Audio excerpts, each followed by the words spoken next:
Leaders of the main political and armed Palestinian factions are gathering in Cairo for the first time in nearly 3 years for a one-day conference scheduled for Sunday.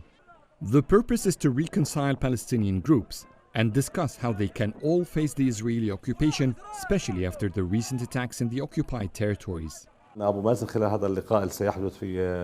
President Mahmoud Abbas will present a political plan.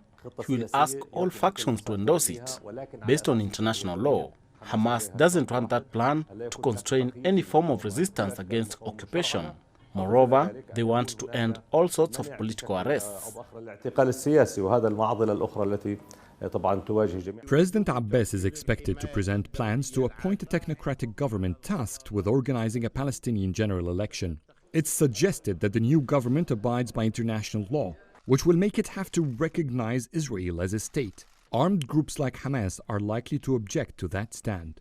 Meanwhile, Gaza's Palestinian Islamic Jihad says it will boycott the talks in Cairo. It's demanding that the Palestinian Authority first release its members who it jailed. There is still no confidence among Palestinian factions. It is unnatural to arrest those who've resisted the Israelis and risked their lives and throw them into PLO prisons.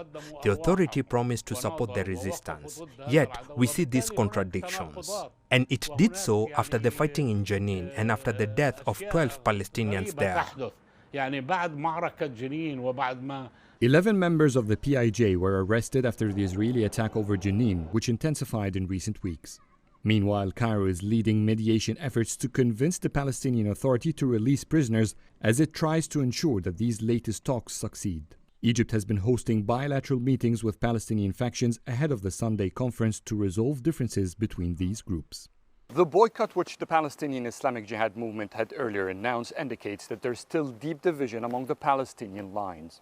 And while many hope that this round of the Cairo talks may produce a breakthrough, like several meetings before it to have all failed, it seems that this round could also face the same destiny. Adel El Mahrouky, CGTN, Cairo.